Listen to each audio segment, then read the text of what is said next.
반갑습니다. 한명라 매일 성경 2월 16일 마태복음 11장 20절에서 30절의 말씀을 통하여서 하나님께 주시는 지혜와 지식으로 말씀이 깨달아지고 깨달은 그 말씀을 가지고 삶을 사는 저와 여러분 되기를 간절히 소망합니다.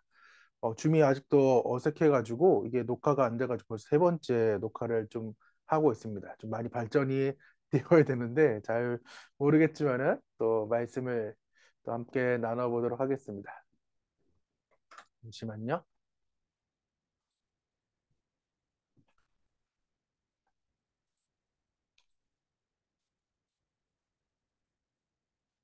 우리는 5장 1절부터 15장 39절까지 왕의 선포와 영접, 예수님 말씀, 기적, 강론, 비유, 의, 권위, 복이 있나니 그 비유에 대해서 지금 하고 있고, 마태는 예수님을 약속된 왕, 주제는 메시아이신 왕이 와서 구약의 약속을 성취하셨다.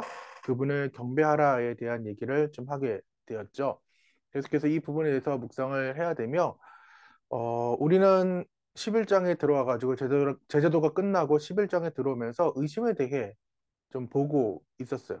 침례원이 아무리 좀 위대하고 그러한 상황들이었지만은 여러 가지 환경을 통하여서 침례요한도 또한 우리를 봤을 때 누구나 의심할 수 있고 의심은 일시적으로 주님과의 관계를 방해하며 주기적인 의심의 빛에 노출시켜 몰아내야 된다라는 말씀을 하게 되었어요. 근데 여러분 혹시 예수님에 대해서 이렇게 안 좋은 일들이 있을 때 2번과 3번에 특별히 3번에 많은 힘을 써야 되는데 그 힘을 쓰고 있는지 모르겠습니다.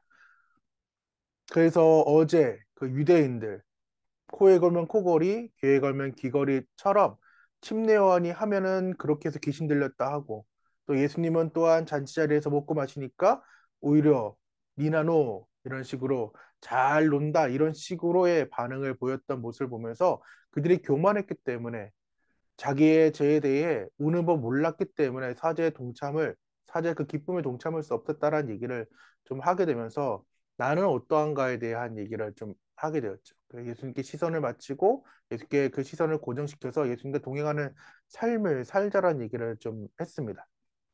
하고 나니까 정말 어렵고 또한 내 삶을 또 돌아보게 되고 오늘 말씀도 어제 말씀드렸다시피 이제 예수님을 말씀을 들었지만은 또 그 말씀을 무시하는 그 사람들의 상황과 또한 어떻게 심판받을지 대한 얘기를 쭉 하게 되더라고요.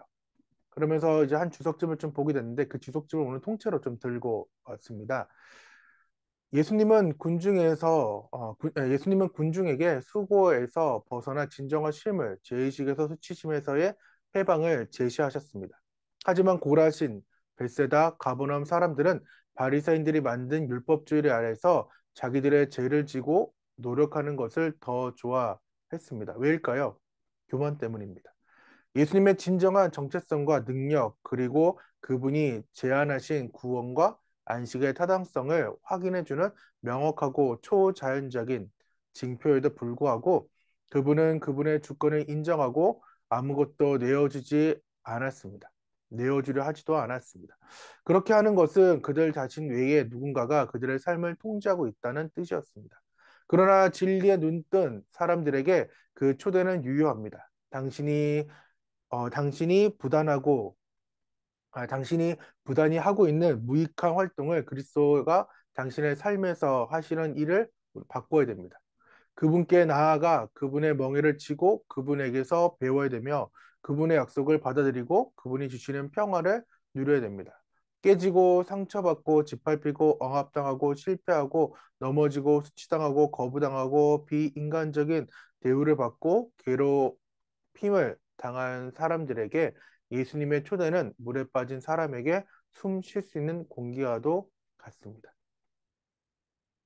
주석집을 통째로 들고 온 상황이 이 내용 때문이 요즘 이사하고 나서 양주로 오고 나서 정말 여러 가지 상황들이 지금 벌어지고 또 애들이 매일 아파가지고 뭐 교회를 가야 될 상황에도 병원 가기 바쁜 삶을 지금 살고 있다 보니까 어, 하나님과의 관계가 더 멀어지는 느낌이 또 받기도 하고 여러 가지 그러한 일들이 좀 제 안에 있으면서 말씀은 전하고 있지만은 내가 과연 말씀을 이렇게 전해야 되는 사람인가에 대한 근본적인 것들이 흔들리고 나니까 좀 많이 힘들었는데, 다시금 말씀을 더 붙잡아야 되겠다. 그리고 더욱더 주님께 가까이 되겠다라는 생각을 좀 하게 되었습니다. 통제권을 포기함으로써 우리는 아무것도 잃지 않고 모든 것을 얻는다. 그리고 매일 우리가 그분의 멍에를 쥐고 있음을 우리 자신에게 일깨우면 우리는 그분의 보호, 그분의 공급, 그분의 완벽한 때, 그분의 지속적인 인도하심 안에서 안식할 수 있다.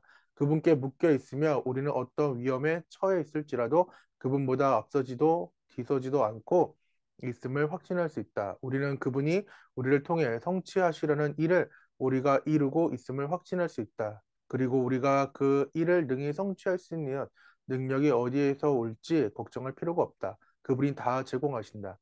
이 모든 것이 어떻게 가능한가? 우리 자신을 기도로 그분께 바치면 된다. 그분의 말씀을 통해 그분의 가르침을 받으면 된다. 교회에서 동료 또 제자들의 공동체를 통해 그분의 사역과 방법을 배우면 된다. 그분이 우리에게 맡기신 일을 성취하기 위해 오직 그분의 힘 외에는 아무것도 의지하지 않고 그분이 우리에게 맡기신 일을 열심히 수행하면 된다. 그리고 이 모든 일에는 은혜로 우리에게 주어지는 믿음이 필요하다. 이 모든 것을 가능케 하신 예수 그리스도의 은혜를 생각하면 그분의 쉬운 멍에를 메고 쉬고 그분의 가벼운 짐을 진다는 의미를 오롯이 이해할 수 있다. 오늘 이 주석집의 그 내용이 오늘 전체의 포인트고, 또한 마치 11장의 그 어려운 상황들을 마무리 짓는 것 같더라고요. 큰 단락에서 보면은 11장, 12장이지만은 저한테는 오늘 잘 아는 말씀이고 내가 좋아하고 또한 사역의 표어를 삼은 말씀 구절인데도, 내가 지금 방금 읽었던 이 마지막의 내용을 내가 지금 지킬 때는 편한데 그러지 못했구나. 근데 그것 또한도 어떻게 보면 율법적인 생각이었구나 라는 여러 가지 생각들을 좀 오늘 좀 하게 되었습니다. 잘 아는 말씀이죠. 수고하고 무거운 짐진 자들아 다 내게로 오라. 내가 너희를 쉬게 하리라. 나는 마음이 온유하고 겸손하니 나의 멍에를 메고 내게 배우라. 그리하면 너희 마음이 쉼을 얻으리니 이는 내 멍에는 쉽고 내 집은 가벼움이니라 하시니라. 아멘. 11장 전체를 보고 난 뒤 이 세 절이 어떠한 느낌으로 여러분은 오셨는지 모르겠지만 제 삶의 현재에서 볼 때는 이렇게 움직여야 되겠구나. 무거운 재짐과 그 응보에 짓눌려 사느라 지쳐버린 나에게 예수님이 부르시는 그 결정판이구나라는 것을 좀 보게 되었습니다. 예수님은 자신에 대한 죄책감과 수치심에 짓눌러버린 사람들을 보면서 당신에게 와서, 즉 예수님께 와서 반항을 순종으로 무거운 짐을 믿음으로 죄와 죄책감의 무거운 멍에를 평화와 기쁨의 가벼운 멍에로 바꾸라고 지금 촉구하고 있습니다. 그래서 오라, 메라, 배우라. 믿음을 통해서 오직 그분을 믿고 신뢰하며 받아들임으로 우리는 예수님께 가야 됩니다. 예수님 그것을 지금 오라라고 표현하고 있고, 또한 멍에를 지는데 그 세상적인 멍에, 또한 유대인과 바리새인들 말했던 그 굴복의 멍에가 아니라 예수님 주셨던 그 평안과 안식의 그 멍에를 메고 오라는 거예요. 그리고 세상의 방식, 율법의 방식이 아닌 우리가 앞에서 계속 배웠던 그 예수님의 방식으로 예수님이 가르쳐온 새로운 새 시대의 그 방식의 그 복음을 가지고 배우라는 거예요. 두 번째는 드러내는 말입니다. 수고하고 무거운 짐진 자들, 즉 율법을 지키느라 힘들어하는 하나님 사람들에게 예수님은 지금 우리를 어떠한 사람이라고 얘기하고 있는지 볼 수 있죠. 수고하고 무거운 짐진 자들. 그 율법의 의무, 율법의 죄책감, 율법을 못 지켰다는 그런 수치심과 또한 그 율법에 대한 그 요구됨이 과해져 가지고 모든 것을 짓눌러 버려 있는 우리, 그리고 저.